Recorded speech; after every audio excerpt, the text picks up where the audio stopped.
En ce samedi matin, 24 octobre, 6h31 sur Québec, une autre belle journée d'automne qui se lève.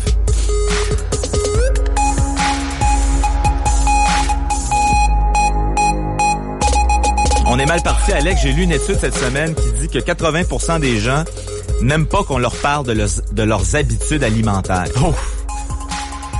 En même temps, si je te disais, Alex, qu'on a trouvé un moyen de vaincre l'obésité. Un moyen infaillible. Un moyen très efficace. Infaillible, on le verra avec notre prochain invité. Si je te disais qu'on a trouvé un moyen efficace, pas infaillible, mais de prévenir les maladies graves comme le diabète de type 2, les maladies cardiaques, les crises cardiaques et même le cancer. Je te disais que même quand on a ces maladies-là, on a trouvé un moyen efficace de les combattre. Il me semble que ça vaudrait la peine qu'on s'y arrête. Et on va s'y arrêter dans les 12-15 prochaines minutes. Et pour nous en parler, on a un invité que plusieurs d'entre vous connaissez, parce que vous l'avez entendu à Montréal Live et vous l'appréciez, et je suis très heureux de l'avoir en direct au bout du fil de Fontainebleau. Ulrich Génisson, bon matin. Amis du Québec, bonjour. Bonjour, comment vas-tu? Très bien. Quel genre de température avez-vous en ce moment à Fontainebleau, près de Paris? On a 10 degrés Celsius, on n'est pas encore vraiment rentré dans l'hiver, on est dans l'automne, donc c'est encore agréable. Ben, ça ressemble au Québec. Écoute, j'aimerais qu'on y aille étape par étape et de manière la plus claire, la plus simple possible. D'abord, avant de parler du régime cétogène, il y a une tendance vers une panoplie de types de régimes qui favorisent, en fait, qui combattent l'apport en sucre au bénéfice de l'apport en gras. Autrement dit, il y a une panoplie de régimes qui disent couper le sucre puis manger du gras à la place et des protéines et vous en porterez mieux. Peux-tu expliquer ce phénomène-là le plus simplement possible, le plus clairement possible? Ben, tu sais, pour faire très simple, il faut faire un historique. Tu as un Anglais qui s'appelle William Banting qui, au milieu du 19e siècle, a perdu des dizaines de kilos de cette manière. Donc, à l'époque, on n'avait pas les explications scientifiques. C'est ça qui m'intéresse. Pourquoi est-ce que privilégier le gras plutôt que le sucre, c'est bénéfique? C'est quoi le mécanisme? Mais le mécanisme est simple, c'est l'insuline. C'est-à-dire qu'on mange des aliments, et ces aliments, ils créent des pics d'insuline dans l'organisme. Et c'est cette insuline qui, on va dire, donne le signal au corps de stocker la graisse. Et le problème, c'est que comme on est tout le temps en train de manger le matin, un petit snack le midi, un autre petit snack et après le soir, il y a toujours ce spectre d'insuline dans le corps. Et le problème, c'est que quand il y a un spectre d'insuline dans le corps a interdiction de déstocker. C'est-à-dire que non seulement on stocke des calories, on stocke pour faire du gras, mais en même temps, on est dans l'impossibilité de dire « je déstocke ». C'est-à-dire que concrètement, quand on passe plusieurs heures sans manger, l'organisme a des mécanismes pour se rappeler à l'ordre. On voit des petites étoiles, on se sent pas bien. On n'a pas véritablement faim, mais on a cet appel de sucre. Donc, et finalement, on cède. Et chroniquement, il y a tout le temps en permanence de l'insuline qui nous empêche de déstocker. Ça, c'est quand on mange du sucre. Exactement. Quand on mange du gras, qu'est-ce qui fait qu'est-ce qui se passe? Plutôt que ces appels d'insuline et tout, qu'est-ce qu'il y a d'avantageux dans le fait de digérer du gras plutôt que du sucre? Eh bien, si tu veux, c'est comme comparer le gasoil et l'essence. Disons que le sucre, c'est de l'essence et que le gras, c'est du gasoil. Et nous avons la capacité à carburer, à utiliser les deux carburants en même temps. Excuse-moi, Ulrich, il y a un petit décalage culturel. Du gasoil, est-ce que tu parles du diesel? Du diesel, tout à fait. Parfait. Le diesel au Québec. OK, qui est plus condensé, qui est plus substantiel. C'est deux carburants. Et nous, on est capable de brûler les deux. Le problème, c'est que le sucre, c'est une forme de drogue, c'est-à-dire c'est très addictif et on est habitué à manger du sucre, tout le temps du sucre, plus de sucre. Et en plus, les politiques nutritionnelles dans le monde entier, depuis les années 1960, font la chasse au gras. Donc finalement, tous les États nous ont dit, manger des fruits et légumes, manger des céréales, manger des sucres lents, le terme va absolument rien dire, mais manger des pâtes, du pain, etc. Bon. Et finalement, on est drogué depuis 70 ans à ce sucre. Bon, pour faire un parallèle avec ce que tu dis, dans la culture québécoise, nous on dit avant de jouer un match de hockey, en France ce serait un match de football, un bon plat de pâtes c'est excellent. parce que, justement, ça libère beaucoup d'énergie ou d'insuline, comme tu le disais. Le problème, c'est que si tu prends un plat de pâtes et que tu ne joues pas un match de hockey, ben là, tu vas le stocker sous forme de gras, t'engraisses. Donc, c'est le sucre qui fait engraisser. Maintenant, Ulrich, parmi la panoplie de diètes qui favorisent le gras au détriment du sucre, il y a une diète. Puis là, en passant, on parle pas de diète pour 2-3 semaines. Là. On parle d'une manière prolongée, permanente de s'alimenter. Il y en a une qui va plus loin que les autres, qu'on appelle la diète cétogène. Oui. Quelles sont les caractéristiques de cette diète qui, vraiment, là, va très, très loin dans le combat contre le sucre? Oui. Alors, cette diète s'appelle cétogène en français, kétogénique en anglais, parce qu'on trouve beaucoup plus de ressources en anglais qu'en français. Et alors, cette diète, en fait, a été inventée spécialement en 1920 pour guérir les enfants atteints d'épilepsie. C'est-à-dire que concrètement, on a des enfants épileptiques et en réduisant à moins de 20 grammes par jour les glucides, les hydrates de carbone, donc aussi bien les amidons que les sucres dits rapides, donc les fruits, etc., sont exclus d'alimentation, on peut guérir en quelques jours un enfant de ces crises d'épilepsie. Et même maintenant, on le sait, aussi chez l'adulte. C'est-à-dire concrètement, la consommation de sucre a des incidences vraiment réelles, quantifiables, très rapidement. Il existe la même situation avec Alzheimer. Il y a plusieurs ouvrages qui sont sortis. On nous dit que c'est une vraie épidémie, des millions de personnes dans le monde concernées par la maladie d'Alzheimer. Donc je rappelle que c'est une maladie cérébrale. Hein, on perd ses capacités jusqu'à devenir un véritable légume. On voit des gens, et je pèse mes mots, attention, c'est pas de la propagande, on peut vérifier, études cliniques à l'appui, guérir d'Alzheimer en appliquant juste un régime strict sans glucides. Là, tu me devances un peu. Je pense que là, on attire l'attention de certaines personnes parce que l'Alzheimer, c'est une maladie terrible qui touche beaucoup de gens, ne serait-ce que indirectement par leurs proches. Donc là, on a leur attention, mais on a sauté une étape, Ulrich. Avant de parler des effets bénéfiques et entre autres pour contrer certaines maladies, j'aimerais qu'on définisse l'état de cétose. Une diète cétogène, c'est une diète qui génère un état particulier qu'on appelle un état de cétose. Décris-nous-le. Oui, alors en fait, en absorbant... Alors, c'est pas un régime où on affame le corps. Hein, on amène des calories, mais on amène ces calories sous forme de gras. Donc, divers acides gras qui sont métabolisés différemment par l'organisme. Par exemple, on peut utiliser l'huile de coco qui est directement absorbée et utilisable par l'organisme en quelques dizaines de minutes. Et puis des graisses un petit peu plus complexes à utiliser. Et dans ces cas-là, elles sont métabolisées par le foie, ce qui produit ce qu'on appelle des corps cétoniques. C'est pour ça qu'on appelle cette diète cétogène. Et les corps cétoniques sont utilisables par la totalité de l'organisme, y compris le cerveau. On a l'habitude de dire qu'il faut du sucre pour que le cerveau il puisse fonctionner correctement, ce qui est totalement faux. Le corps sait métaboliser d'autres choses en remplacement de ce sucre. Donc, dans une diète cétogène, notre corps se met en mode brûler du gras plutôt que de brûler du sucre. C'est exactement ça. Au lieu d'avoir de l'insuline puis du sucre qui se promène partout dans le corps, on brûle on a le résultat de l'énergie libérée par du gras. En passant, tu as mentionné qu'il y a peu de ressources en français.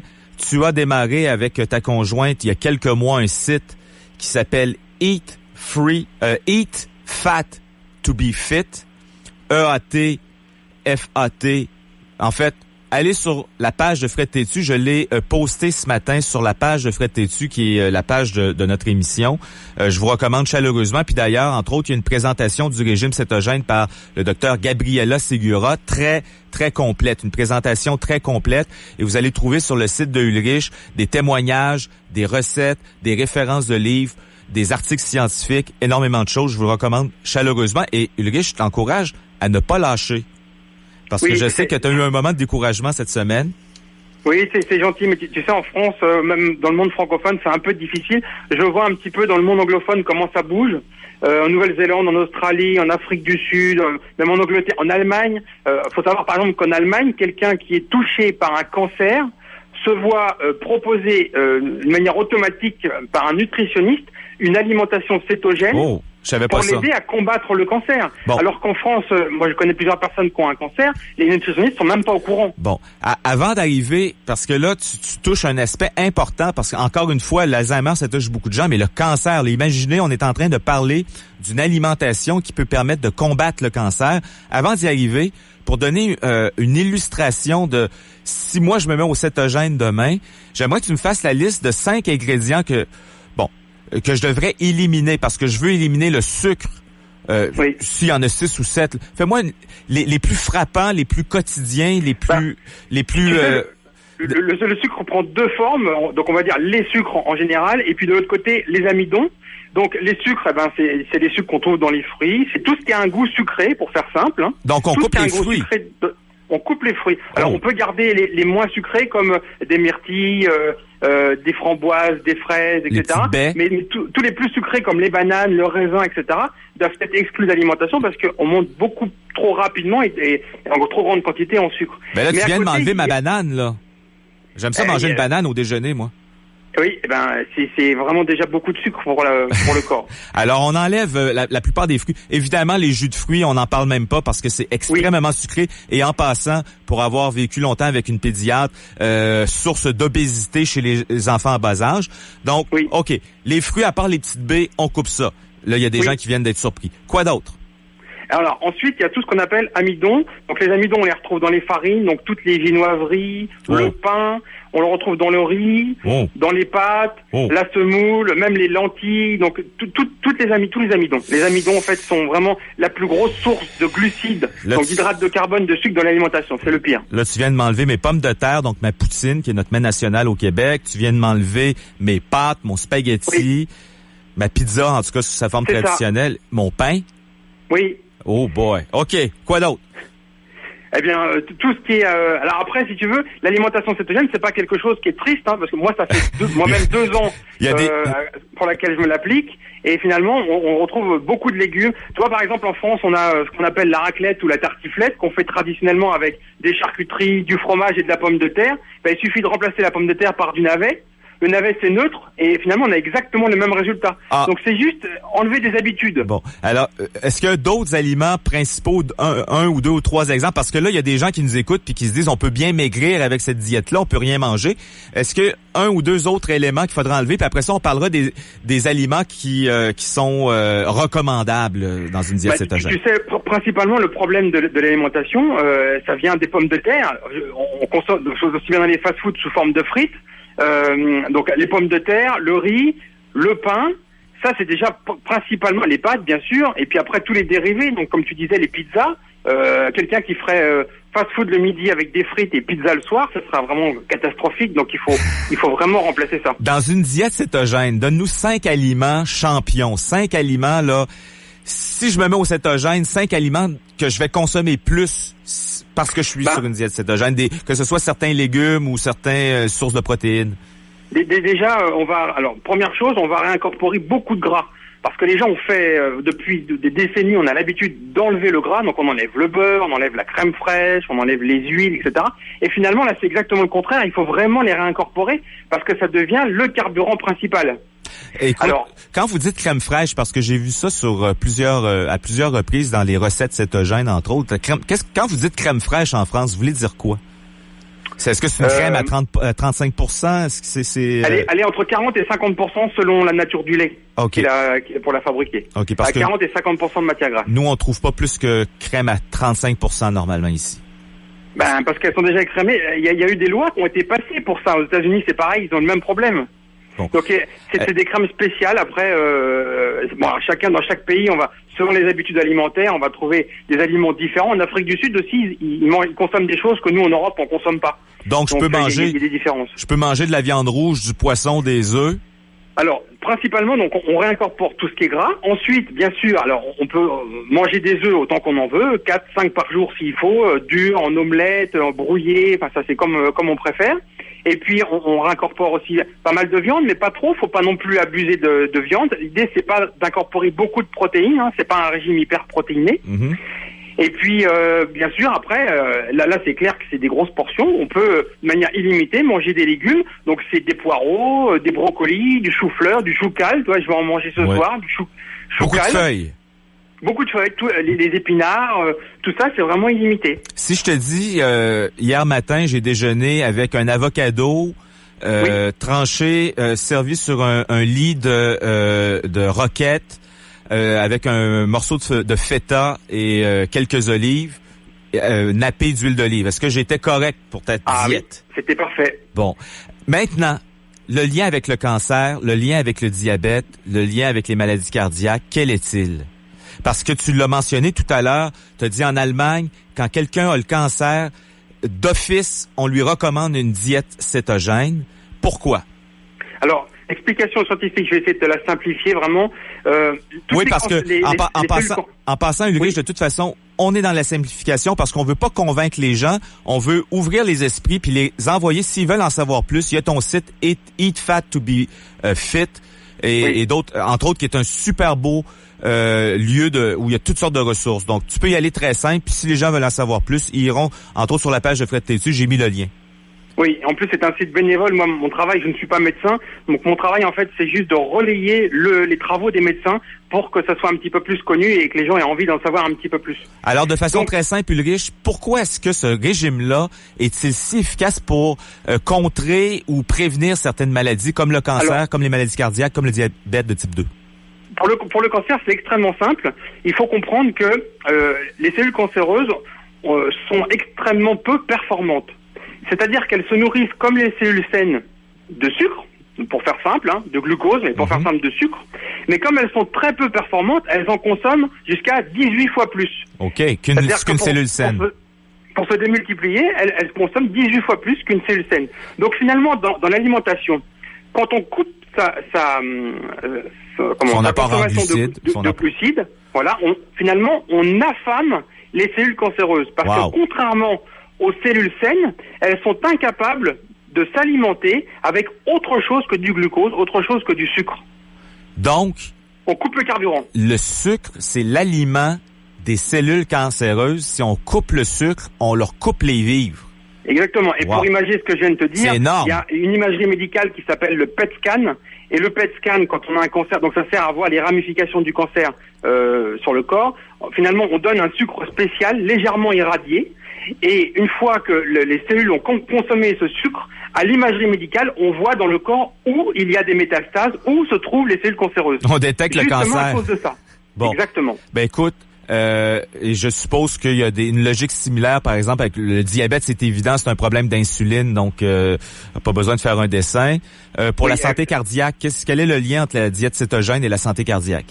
Alors, si tu veux, ça vaut le coup quand même de parler 2 secondes du diabète. Vas-y. Le diabète, il faut savoir une chose, c'est que on fait consommer du sucre aux gens qui ont du diabète, après en leur apportant de l'insuline qui s'injectent eux-mêmes, et ça c'est une vraie folie, surtout dans le diabète du type 2, qu'il faut savoir peut-être contrôler simplement avec une alimentation cétogène. Je suis abonné à quantité de publications médicales qui prouvent maintenant qu'on peut vivre avec un diabète de type 2 seulement sans avec médication. une alimentation cétogène. C'est là, ça touche beaucoup de gens, ce dont on parle. Tout à fait. Et ça va même jusqu'au diabète de type 1, c'est-à-dire un diabète génétique qui touche généralement les enfants, qui est extrêmement complexe à gérer. Il y a des gens qui gèrent leur diabète avec ce type d'alimentation, ça va très loin. Mais on est qu'au balbutiement, finalement, année après année, il y a encore des découvertes sur ce type d'alimentation. Imagine-toi bien qu'on peut guérir beaucoup de pathologies juste en mangeant différemment. Ça paraît ahurissant. Non, ben, en même temps, on dit depuis longtemps, on est ce qu'on mange. Il y a un philosophe de l'Antiquité qui a dit que ta nourriture, que ton aliment soit ton remède. Il y a quand même une vieille sagesse derrière ça. Et moi, j'ai l'impression, toi et moi, ce matin, Ulrich, j'ai l'impression qu'on est comme si on était dans les années 1950 puis qu'on était en train de dire que fumer, ça donne le cancer et qu'il y avait plein de gens qui nous écoutent qui disent, mais qu'est-ce qu'ils sont en train de raconter? Puis j'ai l'impression que dans 10, 15, 20, 30 ans, ça va devenir du domaine public, ça va devenir des évidences. D'ailleurs, tu me dis déjà qu'en Allemagne, c'est un peu le cas. J'aimerais te parler encore longtemps, Ulrich. Le temps nous presse. Je répète ton site, en fait, Fred Tétu, vous allez sur Facebook, la page du site, j'ai mis le lien pour ton site, il y a plein de choses. J'invite les auditeurs à se renseigner. Il y a plein de situations qui peuvent être corrigées ou améliorées grâce à une meilleure alimentation avec moins de glucides, moins de sucre. Je te donne un exemple, Ulrich. Je connais quelqu'un qui a une tumeur non cancéreuse au cerveau, qui a dû être opérée à 2 reprises parce qu'elle prenait de l'expansion. Et après avoir lu sur la diète cétogène, je suis allé la voir et je lui ai demandé qu'est-ce que ton médecin t'a demandé de changer dans ton alimentation. Et ça allait exactement dans le sens de ce que tu nous racontes. Couper le pain, couper les pâtes, couper en fait les glucides. C'est exactement ce qu'on lui a recommandé. Donc c'est un médecin du Québec. Et je pense qu'ils hésitent à aller jusqu'à la diète cétogène comme telle parce qu'ils ont peur d'effrayer les gens. Donc ils les amènent à aller dans le sens de sans se rendre jusqu'à. Mais je pense que de plus en plus, il y a des gens qui vont ouvrir les yeux. Et je dois dire que tu aurais été un de ceux dans le monde francophone qui auront le plus contribué à ça. J'aimerais ça que tu gardes ton site actif. C'est gentil, c'est gentil. Je vais faire tout ce qu'il faut. Je te donne 30 secondes pour une conclusion. On est vraiment à l'aube, à mon avis, de découvertes très importantes sur ce type d'alimentation. Donc, c'est un peu de la responsabilité individuelle. Il faudra pas compter sur des médecins, ou alors ils sont vraiment très peu. Il faudra pas compter sur les médias. Ça sera vraiment au niveau individuel, la volonté de chercher des solutions pour soi, pour sa maladie, pour ses problèmes, et à arriver un petit peu seul, à essayer de comprendre comment ça fonctionne et mettre les changements nécessaires en place dans son alimentation pour y arriver. Ben écoute Ulrich, ça sera un travail graduel et les gens vont s'éveiller un à la fois. Je pense que s'il y a un auditeur qui nous a entendu ce matin, qui allume, qui va sur ton site, qui commence à se renseigner puis qui réussit à améliorer sa condition ou qui permet à un de ses proches d'améliorer son état de santé, ça aura valu la peine notre conversation. Et je pense que tu sèmes des choses avec ton site qui donneront des fruits dans les années à venir. Eh ben, ça sera une bonne satisfaction pour moi, c'est tout ce que je demande. Ulrich, j'ai hâte de te reparler déjà. Avec grand plaisir. Ben, en même temps, je te relance l'invitation que je te lance à chaque fois. On a hâte de te voir au Québec. On a hâte de te voir en studio. Écoute, ça sera avec grand plaisir que je viendrai vous voir. On fera une émission spéciale alimentation. Ah oui. Ben, merci Ulrich et bonne journée à Fontainebleau. Avec grand plaisir. Bonne journée. À une prochaine. Bonne journée. C'était Ulrich Génisson, le libertarien français, apôtre de la diète cétogène, apôtre probablement d'une très très bonne cause. On revient dans 2 minutes.